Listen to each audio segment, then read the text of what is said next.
All right. So I was getting ready for fantasy football season, and one of my buddies was asking me about like the running back market and why they're not getting paid. And I said they are getting paid. They're not underpaid. They're being uh, paid mostly correctly. We'll talk about that in a second. But he was like, after I explained it to him, he's like, "Hey, you need to go on YouTube and you need to make a video and explain to these people what's going on because these other people are fucking functionally retarded." And I agree, they're fucking functionally retarded because I always tell people, keep your fucking peanut butter out of my chocolate. If you're going to make a statement, make sure it's not fucking stupid.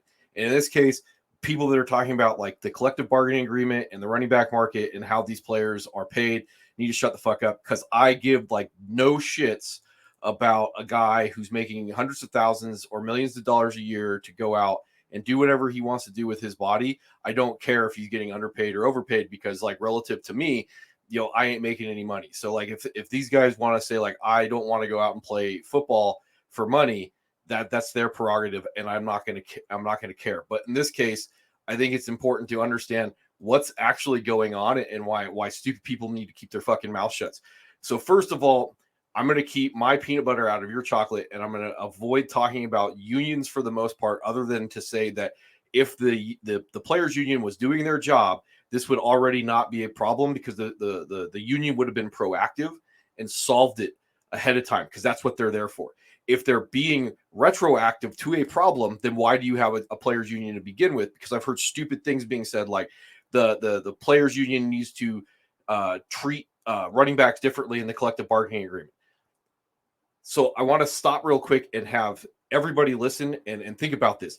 It's a collective bargaining agreement, i.e., you are collectively bargaining as players instead of individually bargaining as a player playing a position. There's no point on having a collective bargaining agreement if you are opting certain people out because they are fucking special.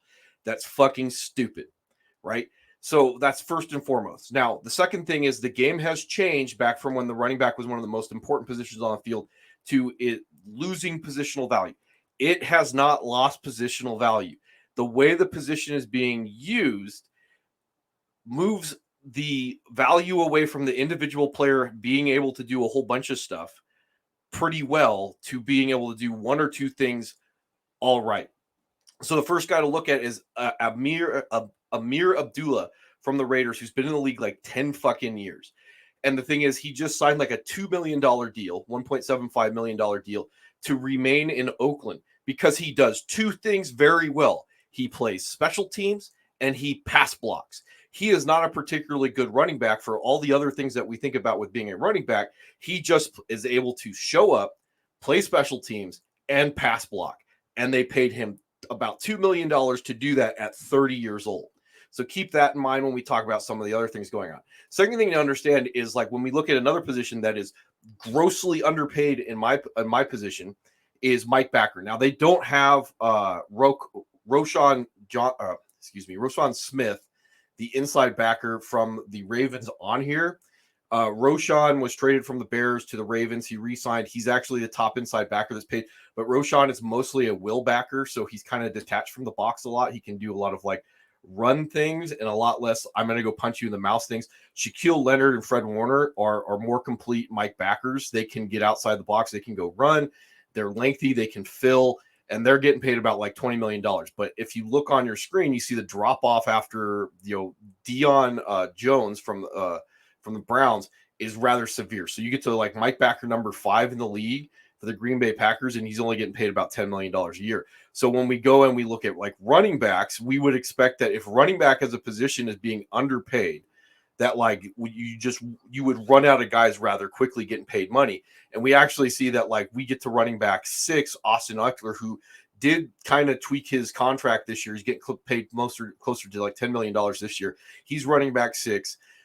Nick Chubb, running back 5. Nick Chubb, probably the best pure runner in the league. If you listen to everybody's talk, he's getting paid $12 million a year. So the drop off between running back 1, who's and this book is Alvin Kamara.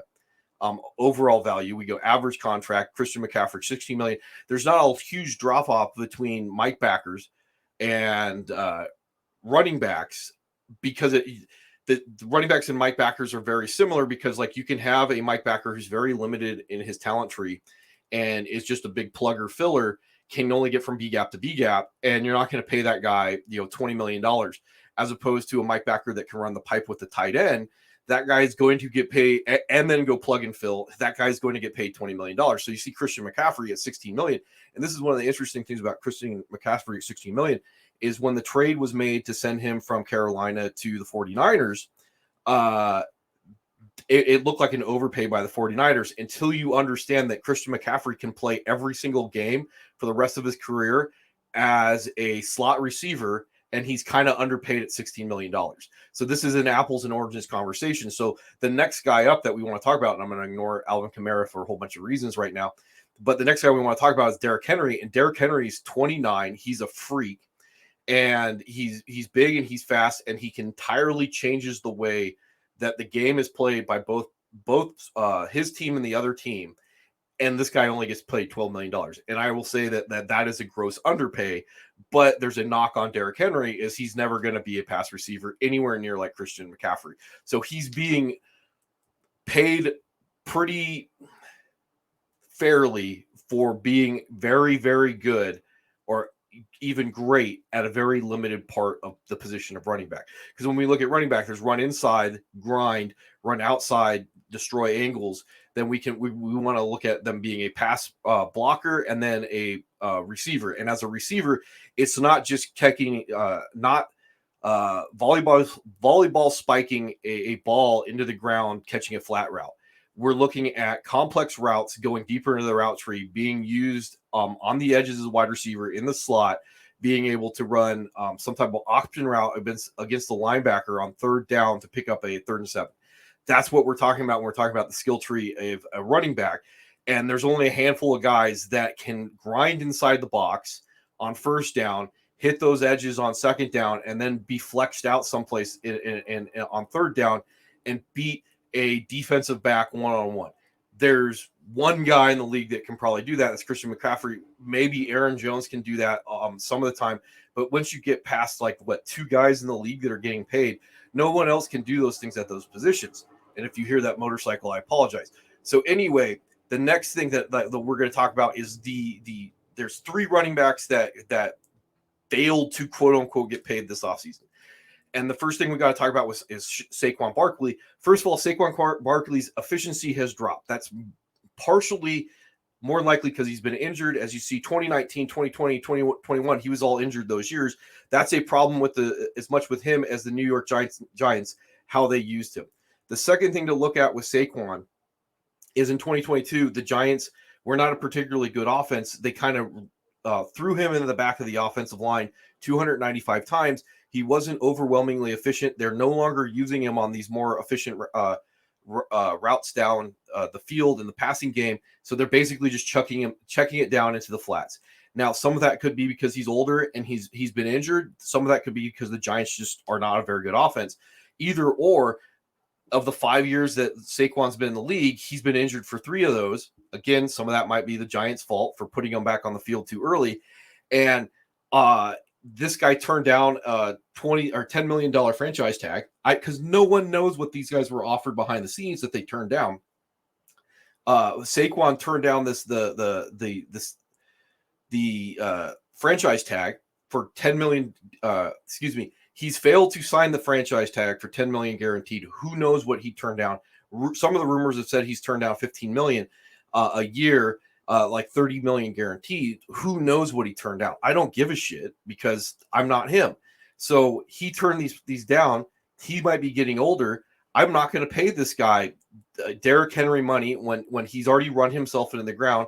And if he's got a problem, it's with the Giants. He shouldn't sign. He should try and hold out, come back as a 27-year-old, take his diminished skills and see if he can get paid someplace else and see how that worked out with Le'Veon Bell. So I don't give a shit. He shouldn't be signed to some amazing deal because he may not have it in the tank left, right? And the other guy we're going to look at right now is Tony Pollard. Tony Pollard, who for the most part has been a backup running back in Dallas, hasn't been given the reins to be the bell cow yet. This is what's going to happen on his franchise year, and he didn't get a full deal. And here's another guy that theoretically, because he's a former wide receiver from college, this is a guy that could be a Christian McCaffrey type guy. could deserve to be making $15 million a year if he can stay healthy, but he's coming off a season where he did get injured in the playoffs. And how are you going to come up with a deal for these guys? What are you going to pay them, like $12 million a year, and go say, for 3 years? That's a good deal for the Cowboys. These guys want guaranteed money. And you're telling me we don't know if you can do the job full time and be healthy. So why would you pay Tony Pollard? Right? These guys are getting paid $10 million to do it 1 year on a prove it deal. Same thing with Josh Jacobs, the running back for the Raiders. And I like all these guys. I think they're good players. I don't have anything against them personally. But again, with Josh Jacobs, he was used inefficiently with Oakland for 3 years. They declined his fifth year option. He shows up last year. You could theoretically say he's the best all-around back in football last year because statistically. And he wants to get paid like that. But this is after 3 years of not being able to stay 100% healthy and being inefficient because the Raiders offense sucked, and then he wants to get paid again. And the thing is with like guys that I just showed you with like Barkley, or two of the guys, Barkley and Jacobs, are known as 3-down backs. They can pass block. They can run the deeper, more efficient routes. They can run these things. They have been shown to run these things in the past. They can grind inside. Jacobs was never known as a home run set threat in the running game. He came out and he ran like a 4.6. Barkley was a 4.4 guy. But they are more complete backs, and these are about the only guys that have any type of argument for getting paid, because the other guy we're gonna finish talking about is Miles Sanders, who was the collegiate backup to Saquon Barkley. 5'11", 211, coming from the Eagles to the Panthers. He ran, I think, like a 4.5, 4.4, whatever, 40 coming out of college. He goes to the Eagles, and as a rookie, he has 50 receptions for 500 yards because he's being used primarily as a receiving back for the Eagles as a rookie. And that was the last time that he was used that way, because after that, the Eagles kind of went to this three-headed monster approach, and they had three backs that did three things very well. And they no longer said, hey, Miles Sanders, we need you to catch footballs. We need you to grind. And Miles Sanders, even in that role, couldn't stay healthy for 2 of those years. The third and final year, he primarily stayed healthy for the Eagles, stayed healthy the entire year. 1,200 yards. His efficiency dropped behind a very good Eagles offensive line. He's not particularly used in the passing game other than just dump offs. And he goes out, he signs like a $6 million and change deal to go to the Carolina Panthers. They're saying they're going to use him in a 3-down role because he's shown that he can work in a 3-down role. I don't know how particularly good at pass protection that he is, but they are only willing to pay a guy who couldn't stay healthy, who wasn't used particularly well with the Eagles, $6.5 million. And you're asking, are these guys being underpaid? Well, if I look at a Mike Backer and I said, you're only running it into the B gaps, I'm not going to pay you $15 million a year to run into the B gaps. If you look at like George Kittle, who's getting paid like $17 million a year to be a tight end, George Kittle can go in line as a Y, and he can block and be an extension of your offensive line in the running game. And then he can go out and he can flex like an X receiver and beat press off the line against the corner. And you're going to say like that guy is not underpaid, but then you're going to turn around and say that you have an imperfect running back that can't stay healthy, and you want this guy to be paid, above market, when you can go out and you can draft like the Seattle Seahawks did. You can draft a third round running back and a second round running back, and you can pay them under market value to Frankenstein the position. And if one of them gets hurt, your entire offense isn't just destroyed until those guys come back. And you're going to sit there and go like, oh, the running back position is underpaid. No, kids that are coming out through high school have to learn how to do all the parts of the position well. If they can't do all the parts of the position well, and that includes like running gap scheme and zone scheme, because some running backs can't run a gap scheme and a zone scheme. They can only do one or the other. So here's another thing. If you bring that guy that can only that can run gap or zone into your offense, and you have to chuck half your playbook because you're like, I'm not very good at that. And then you're going to put him into your running back rotation like Miles Sanders was. And you're going to go like, well, I need 4 running backs in my running back rotation. I need a guy that can run zone. I need a guy who can run man. I need a guy that can pass block, and I need a guy that can run like complex routes. Like, even if you paid all those guys $3 million a year, it's going to be roughly the cost of one more elite running back. And to go out and find how many elite running backs there are in the first place, like 1, 2 in the entire league, 3. There's only like 3 elite Mike backers, and Mike Backer is more important on a defensive perspective than a running back is from an offensive perspective, because it's much harder to Frankenstein the Mike's position the same way that you do with a running back. You're gonna sit there and go like, oh, the running backs are undervalued. No, learn to pass block, learn to run that complex route tree out of the backfield.